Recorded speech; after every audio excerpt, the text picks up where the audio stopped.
Well, welcome to Overtime. My name is Jeremy, and I'm the content director here at North Point. And Overtime is the podcast where we just take Sunday's conversation further in hopes that it becomes more helpful for you in your life and your faith. And I'm really excited about today's podcast. Before we jump in, once again, make sure to subscribe, whether you're watching on YouTube or you're listening on Apple or Spotify. When you subscribe, just make sure that you get new content in your inbox every single week, and it helps other people find this content as well. Today, I'm really excited about who we are having on the podcast because it is actually my own personal counselor. His name is Reynolds. And I've been doing counseling with Rick for 8 years now. And once we decided to have a conversation about mental health as a staff, I immediately reached out to Rick to see if he would come on the podcast and just talk about it based on his professional experience. And so I'm pumped for you to hear all the things that Rick talks about today. And it was actually so good that we are splitting it up into 2 weeks. So you're going to be hearing the second half of this podcast in just a couple of weeks later on in the series as well. But Rick is a counselor for individuals, but he also has an amazing program called AR, which stands for Affair Recovery, and is really well known. He's been doing this for decades, and he's going to talk a little bit about that program at the beginning of this podcast. So you just get to know a little bit more about his background and where he comes from. And not only that, but then we dive into an incredible discussion on mental health. So without further ado, here is my conversation with Rick Reynolds. Today, I am personally very excited because we have a very special guest, and I'm grateful because I'm sitting here. It's not sitting here. We're sitting across via Zoom with Rick Reynolds, and Rick has been my personal counselor for 8 years now. In all honesty, he's had such a big impact on my life. He's the wisest person I know. For 8 years since I was 19, he's just told me things over and over and over again that I'll never forget and will be principles that I hold on through my entire life. So I'm super grateful for everybody else to be able to just hear a little bit from you, Rick. And I know you do a lot of things, not just counseling for individuals, but you also are in charge of an incredible program that helps thousands of people. It's a faith-based organization called Affair Recovery, and you have helped thousands of couples address incidents of infidelity, take steps towards healing, so many great aspects of what you're doing there. Can you just, one, how are you doing today? And then two, can you unpack a little bit of just what you do on a day-to-day basis and who you are a little bit? Thank you so much, by the way, for letting me do this, Jeremy. I mean, I feel blessed just to get to be here. And I know that you've got a great church. I've really appreciated the association with your church just through the years. So thank you for that. Now, in terms of me, I'd say I'm probably a bit boring. I do counseling 2 days a week at Crossroads Counseling, but the vast majority of my work is through Affair Recovery. We have a website called affairrecovery.com. And years ago, I just felt a calling after my own infidelity back in the 80s to try to help couples, because I knew you could survive and people could heal from that sort of betrayal trauma. And that was on my heart. And what's been amazing to me is there have been other people who have shared that vision with me and come on board and really brought in their talents to help reach other couples. So at Fair Recovery, one of the things we do for couples struggling with infidelity, we actually have multiple types of programs. One of those programs is a weekend event where couples come in from all over the world, literally, they used to come in from all over the world. Now they Zoom in. Yeah, COVID. Weird experience, by the way. Yeah. And we spend 3 days with them discussing the dynamics of infidelity, and they meet with small groups, and we just lead them through healing. So that's one type of program. We have another program for couples that is actually online and virtual. And they have a group leader, and it's a 13-week program. And so couples go through the steps to begin healing their marriages afterwards. We also have another program for those who got involved outside the relationship called Hope for Healing. And people who stray out of the relationship, they have a lot of trouble dealing oftentimes with the trauma brain that their mate's dealing with, because it's pretty traumatic, infidelity is. And so they have trouble with that trauma brain. And Hope for Healing helps them kind of see themselves, I think, in a clear light, but also really help their mate and helps them with relapse prevention. And then we have one other course called Harboring Hope, which is also virtual. And it's to help those who have been betrayed. And through that, it just allows us to work through these small groups. And it's all small group based, just like probably your church has small groups. You just develop profound relationships. And for many people, they would say their best friends are part of these groups that they got to meet. These people they met in these small, and a lot of them have never seen each other. Uh, it's all virtual, but it's kind of neat just watching relationships grow and watch people heal. Because community, as you know, is crucial to our mental health. And that's one of the crises we're facing right now is people are more isolated than they've ever been. And that's what's Yeah. causing a lot of the issues we're having to deal with. Yeah, you hit the nail on the head. Actually, I don't even think I told you this before we jumped into the podcast, but that's what part one is all about. It's really difficult to move forward in a mental health area without any sense of connection or community. And that's what part one of this series we're doing is all about. We're kicking off a series called In Your Head, tackling a big topic. The big reason behind it, what you just said. I mean, I'm sure you've experienced it in the infidelity space as a result of 2020 and marriages being impacted. But a lot of mental health things have popped up as a result of COVID in 2020 and, being quarantined. And this is why I'm so excited to have this conversation with you, because you have such a unique perspective on how that's impacted and how that's, affected society as a whole. Yeah. So if we were to jump in to where you were just at a second ago and maybe define a little bit more of when it comes to, you're talking about connection, these relationships and these programs and how it's had a big impact. uh, what is, broadly, for anybody listening who doesn't know, what is mental health? I think mental health has a lot to do with being able to be optimistic, being able to feel a sense of connectedness, clarity, compassion, curiosity, courage. Um, their qualities, in the church would say people with good mental health have love, joy, peace, patience, kindness, gentleness, self-control.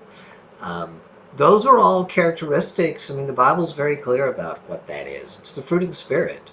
And when somebody is walking in those things, they're really healthy and they can, because of that positive regard they have, maybe their own self-compassion, their own um, sense of value or worth, they're able to not just be this way inside themselves, but they're able to reach out and give to other people. Um, they bring life to the world.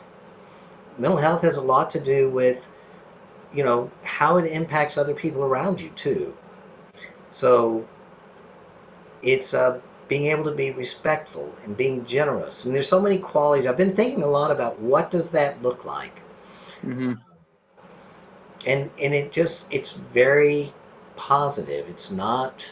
Um, it's seeing the glass 17% full instead of, you know, 50% empty.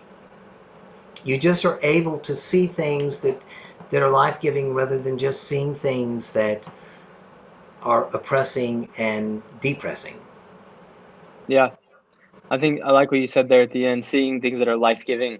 I know that for 2020, it's been tough for a lot of people to see things that are life-giving.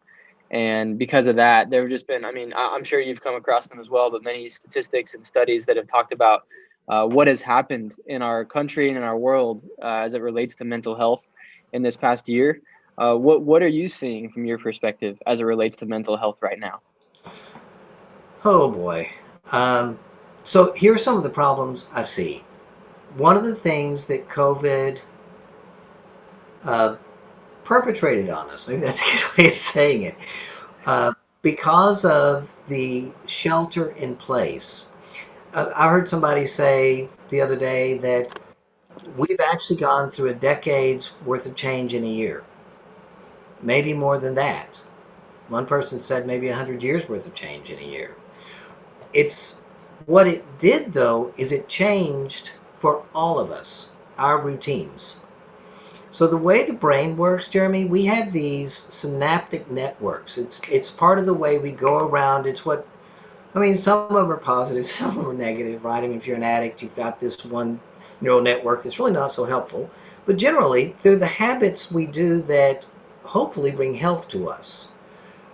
But with COVID, what occurred, so many of the activities that we kind of unconsciously had built into our lives, especially like with the church. I mean, I've been a part of the church. You know, we were meeting at the church. We did worship. We served. We did this. We did that. Suddenly, all of those things are gone, and now you're stuck at home. Not only that, but the way people, I think, began to fill time was even more social media. Uh, it wasn't necessarily about connecting, but there was even more polarization, I believe, occurring. And, you know, I think social media is a huge contributor to not mental health. You know, it goes the opposite direction because it's not community based. It's still in its own way isolating, biased. Um, I was talking to somebody today. I said it's like garbage in, garbage out. And so often people doing social media now they're watching Netflix all the time. When in the past maybe they were reading, or maybe they were meeting in small groups, or maybe they were doing other things that were community related. Those were eliminated, and so now they're just spinning with kind of in limbo. And the synaptic networks, the habits, the behaviors that you had that were kind of life giving, kind of disappeared and you're just left with how do I fill the time? Worse than that, let's say a couple has some bad habits in how they relate to each other. Well, COVID um, was almost like this halogen beam that shines on that bad habit. I mean, it's like because there's more interaction, it's like that friction kept getting worse, and there was like an abrasion. I mean, it's like there were some raw spots that got developed for couples. I initially thought that COVID would be really good because I was thinking with all of this, it's probably going to help the infidelity problem and people won't um, get involved in affairs or, you know, pornography, whatever. Uh, Boy, was I stupid, you know, because so much, I mean, all of us, if we have when we're not living out of our best self on bad mental health days, well, not all of us, many of us have, you know, a lot of trouble regulating emotionally.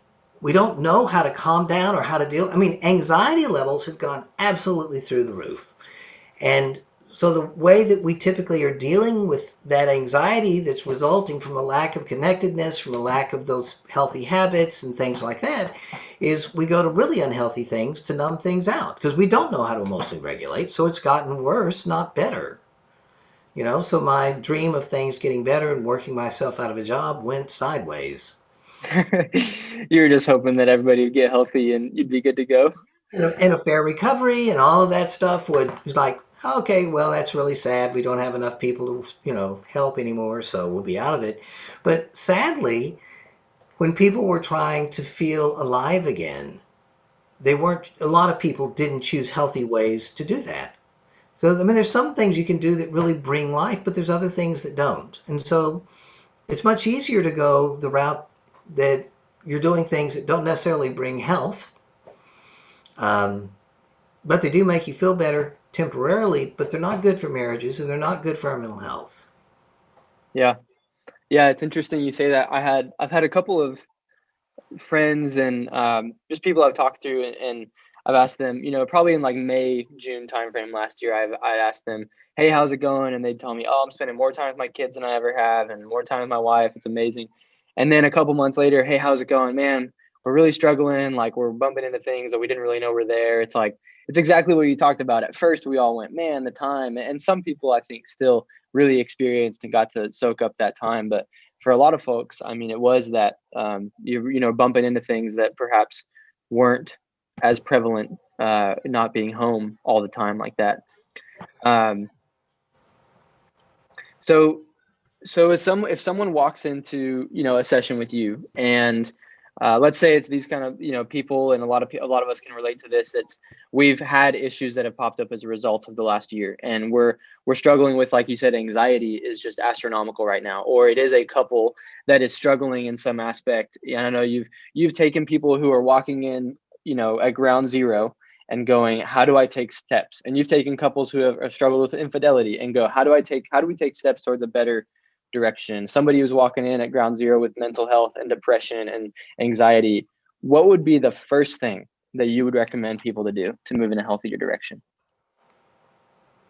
Actually, I think one of the first things people ought to do, and this is what we do at Affair Recovery, is we really want to help people begin to connect. Having other people to talk to, um, where you can express feelings, where you can process, safe people is crucial.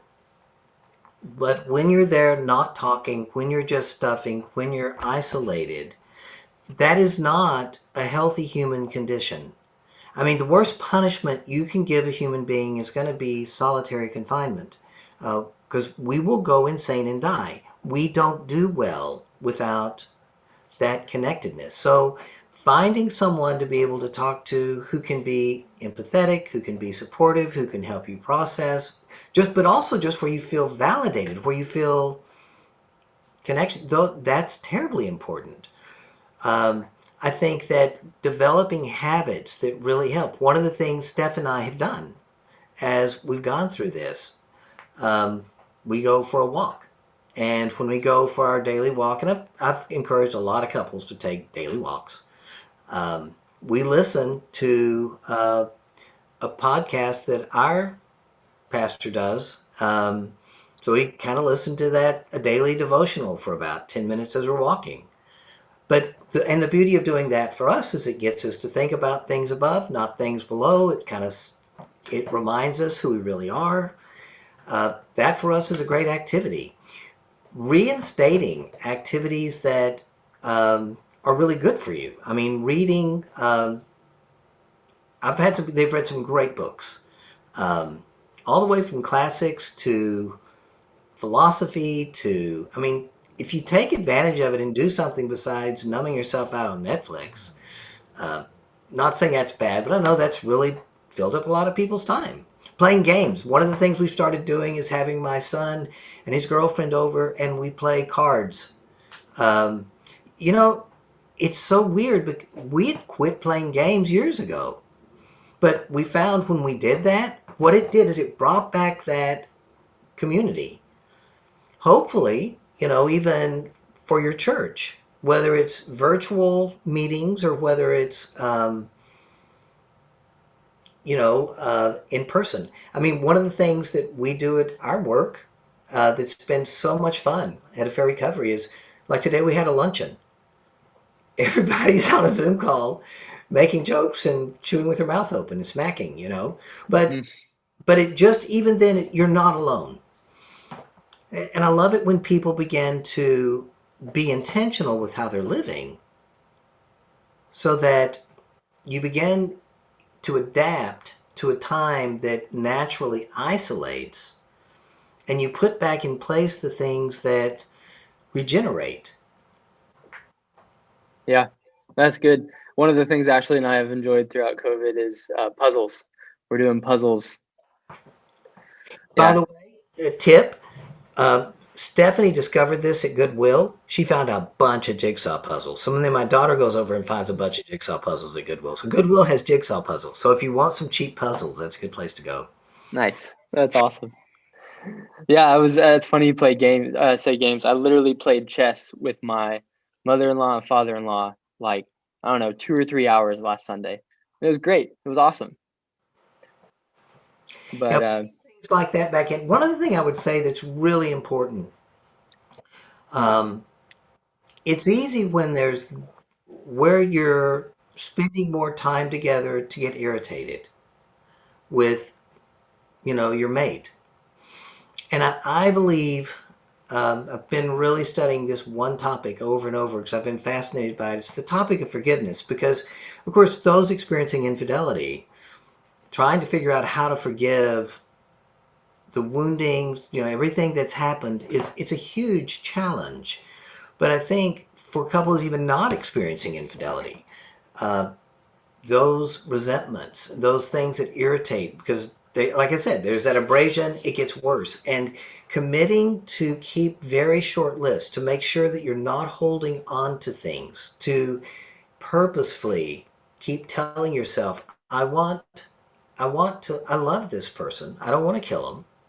At least I want to be able to get along with him, instead of letting the limbic system take over, where you're being defensive and mad and angry and snapping, where you let your best self kind of come out, but also where you forgive. And so one of the things I've been doing and that I've really enjoyed is just reading books on forgiveness. Research shows that if you study forgiveness, the more time you look at forgiveness, the more you're able to forgive. And the um, reading books on forgiveness, and with depression and anxiety, it's actually one of the root causes of depression and anxiety. And you get far more benefit from studying forgiveness in terms of depression, by the way, in terms of how many standard deviations of change you get. It takes a lot less time to begin to change when you study forgiveness than it does when you do cognitive behavioral therapy, which is one of the best treatment techniques for that. Wow, that's really interesting. Yeah, it was really my next question is, um, a lot of people say you got to go back in order to go forward. And when it comes to mental health, you mentioned it, depression, anxiety, the root of that could be something that people have to forgive another person for in the past. But it can also be not even just forgiveness, just other traumatic experiences, right? Why is it so significant for people to do that, to go back in order to pursue mental health or pursue healing, pursue recovery? Well, it's not the issue of going back, it's the issue of healing old wounds. Trauma in particular, it Basil Vanderkoot wrote a book called The Body Keeps the Score.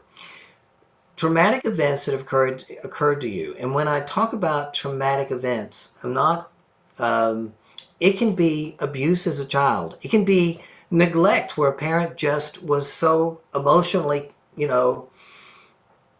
constipated themselves that they're not able to really attune to that child. It can be neglect. It can be sexual abuse or physical abuse. There's so many, divorce.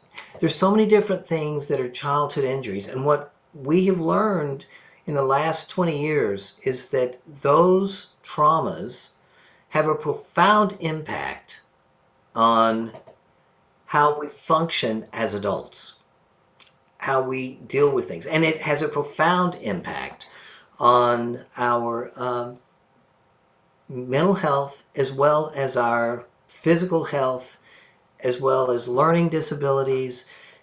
And it's not that the trauma occurs, it's how many different traumatic events occurred, whether it was neglect, whether it was abuse, whether it was abandonment, whether it was divorce, whether it was, so many things. And so we come into life carrying all this baggage from hurts that occurred to us. And we kind of think, because people can be really resilient, they're doing fine. But in reality, those wounds need to be healed, because we may be doing fine, but we're still walking with a limp. And one of the reasons I think going back is really good is for physical health. Because when you can deal with past trauma, you end up being free in terms of, well, all kinds of issues. I was working with somebody this weekend. Their issue was that they couldn't stand to be hardly touched. They wanted to be close, but they would always withdraw. And a little bit of work, and we figured out it was just what's called neglect trauma. I mean, it's just, her mom suffered from migraine. So whenever she would sit there and jump in her mom's lap, she said, I have a headache, and push her away. Well, when she's an adult, she's really trying to function, and she's doing well, and she's very competent, but you know what? She still struggles with feeling safe, being close. And, with the technique we were using, ETT, emotional transformation therapy, it took about 15 minutes, and that was just gone. And I think a lot of times people think going back means something like I'm going to spend years in psychotherapy. No. You can spend 15 minutes and heal something like that and suddenly find that you can respond differently to other people. It's just that, I mean, that's kind of what's happened in the last few years, is that there are techniques now that neurobiologically people can heal. And you don't have to live with that. But you also have to have the courage to say, okay, well, this might be an issue. I mean, if you're still in denial, going, well, I don't really have a problem, it won't happen. But hopefully, people will kind of look and go, this is kind of showing me that maybe there's an issue I should address. And if they can find somebody, a good therapist to help, they can heal. It's just that in the church, there was a study done a few years ago. 50% of Christians in this study just felt that depression was a spiritual problem and were really highly against medication. You must be weak or you weren't strong spiritually if you got on an antidepressant. And I don't think that medication is the be all end all. I think to me, it's a bridge, but a lot of people just would never do anything about it. And that's just kind of tragic. Yeah, there do seem to be two different sides in terms of how people view that. And I've wrestled with that in my own, as I've had family members go through different types of things relating to depression and stuff like that. And there's one approach that just kind of says trust God more, stop like being sad, be happy. And then there's the other approach that says, well, just take these pills and you'll be good. How do you reconcile those things from your perspective? I mean, there's two different approaches, but there's got to be some sort of middle ground, like you mentioned. So I think that a diabetic, the problem with the diabetic is their pancreas isn't producing enough insulin, is it? And so they take insulin to supplement, because if they don't, their blood sugars don't stay, regulated. The brain is no different than a pancreas. Some people's brains don't produce enough serotonin.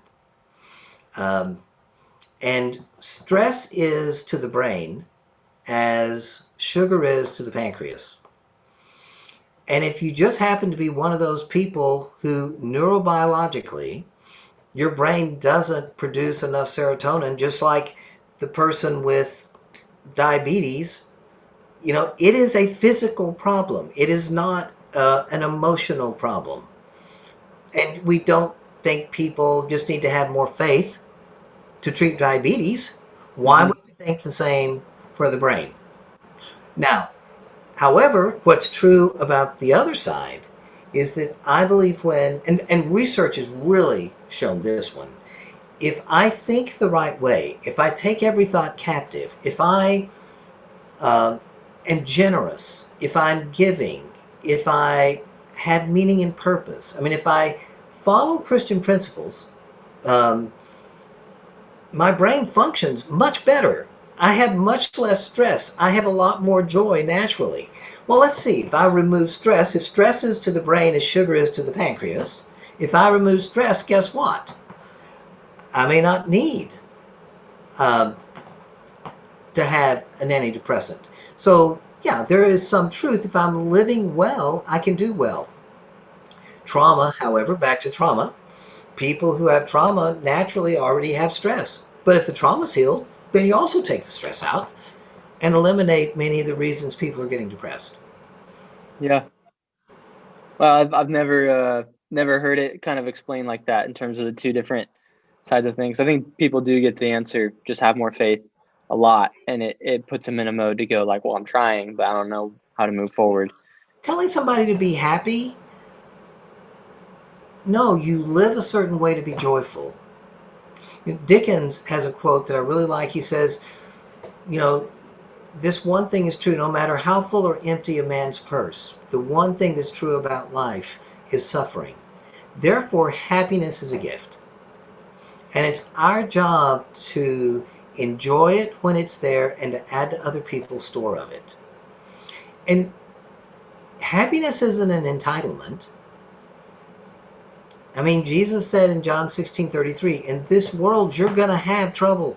There's going to be suffering. But don't worry, I've already taken care of it. You can still have joy in the midst of suffering. And that is the one thing that Christians have that I think is so cool about our faith in what God gives us. It gives us the ability, even in the midst of the worst of times, to experience love, joy, peace, patience, kindness. I mean, all of those things can still be ours. Now, I would much prefer the good times and not the bad times. I want life to be the way I want, but I also know if I'm walking with God and I'm full of life, full of His life, it looks different to me than when it's just me and woe is me and pity and all of that stuff. Yeah. Yeah. What does it look like for somebody to, as they think about their anxiety, their depression, whatever it might be, what does it look like for people to take their thoughts captive and make them obedient to Christ? Like, what does that practically look like for you? Well, it depends on the things that are driving it. Um, if so, with depression, there's a book called Feeling Good by David Burns, and it's a self-help book that's been around. It was one of the first books I read when I got out of grad school back in '81, and it's still one of the best, probably the best-selling book on depression. But what he points out is that there are 10 cognitive distortions that show up with depression, and that'd be a whole other podcast. But what happens is we begin to see things negatively. Um, Maybe we fortune tell. We begin telling ourselves what the future's going to be, or we're always going, "This is never going to get better," and we move into hopelessness, or we keep calling ourselves names, or we disqualify anything positive. Anyway, if when people have really negative thoughts that are really counter to what Scripture thinks, I think you've got to catch those thoughts and go, no, my truck doesn't always break down. It hasn't broken down for 5 years. Um, and I'm still blessed. And you begin to look at things above, not things below. Those are just godly principles. And so by you just take those negative thoughts and you shift them. If one of the things you're stuck on is you're always thinking about something that happened I was talking to yesterday, somebody 3 years ago, she had been betrayed and she is so stuck. Everything that happens, she watches a television program, she sees a car, she immediately goes, she goes back here. So what we're working on is taking her thoughts captive. And so she's going, yeah, that happened, but this is now, and it's not happening now. It did happen then. And so she's working really hard at taking that captive and saying, no, I'm not living back then. I'm living now. And it can be different now. I don't have to be living back in that point. And so you begin to figure out what are the destructive things I'm thinking and begin to take those captive and focus on, figure out what you're going to focus on. Positive affirmations, as weird as that sounds, I always thought those things were so corny, but I can tell you they're incredibly powerful. One of the rituals I've had couples doing, Jeremy, recently is I've given them these marital affirmations where each day they have to speak these things to each other. Um, and it's just reminding them that this marriage, it's really important. And they're reminding themselves that I want to treat you with respect and I want to treat you well. And just doing that every day changes behavior. Yeah, that's good. I think you told me to read a book once called The Happiness Advantage. Yes, Is that you told me to read that, right? yes, Yeah, that one was so good. I loved because I think Sean Anker is the author, I believe, that's right. and he did a Harvard study on happiness and what actually creates happiness. And I'll never forget one of the things he said was the mental construction of our day influences how we view our day more than what actually happened. So like our reality doesn't really matter. It's our mental construction of our reality that determines whether or not we're thinking positively or negatively about something. And that is, well, Sean Anker says that. The Bible says the exact same thing when he's talking about taking every thought captive. Yeah. It's an old principle. It's not something just discovered since, early 2000s when positive psychology was evolved. Now, what would you say to somebody who is not a Jesus follower in terms of taking thoughts captive? Because I mean, the second half of that verse says, "Make it obedient to Christ." Right. But for some people, Going back to the happiness advantage or the law of happiness. So Henry Cloud wrote a book called The Law of Happiness. And he has some wonderful points about, so to the non-believer, I'd say 10% of happiness, and they've done multiple research studies, and almost everyone has come out the same way. 10% of happiness is situational. There are, people in horrible situations are happy, and people in wonderful situations are unhappy. But situations, and one of the problems we get is we think that it's our circumstances that make us unhappy, and if we could have right circumstances, we could be happy. If you would behave this way, then I would be happy. And or you might think, if I would just do this, you would be happy. That's the one thing we know is that is absolutely a lie. That 50% of happiness, what they've discovered, is genetic. You either naturally see the glass half empty or half full. Uh, so, God bless the poor people who see it half empty naturally. I mean, that's genetic. But 40% of happiness is that construct, how you see life, that John Anker's talking about in that book. It's how you live. And that's what I say, when people live life well, when they're generous, when they give, um, when they're a part of other people's lives, when they're involved in community. I mean, there are very specific things. When you do that, um, you're happy. And 40%, you have control of 40%. And that's more than enough to really be happy. Even if you're in a miserable situation and you see the glass half empty, living well changes things, and changing how you see life and how you see yourself and caring about other people.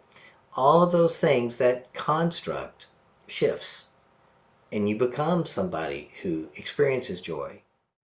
Man, that was such an incredible conversation. So many things to pull from. I mean, for those of you who are listening and you're walking your dog, or perhaps you're driving, wherever you're at, when you come to a stop, make sure to just jot down something that you're thankful for, something that you're thinking about that is positive in your life. That idea of taking thoughts captive and making them obedient to Christ, it's so powerful, and it can have such an impact on our mental framework just day after day after day. Like I mentioned, this is just the first half of our conversation because it was so helpful. We wanted to split it into two. And so in a few weeks, we're going to release the second half, and it's actually going to be geared towards parents, because we know that parents struggle to understand what it means to kind of interact with their students or their kids, their son, their daughter, who perhaps is struggling with mental health issues. And so Rick and I talked directly about that, and he went through a lot of really helpful things. So we're going to be posting that. But until then, be sure to tune in on a Sunday or be there in person for part 2 of In Your Head.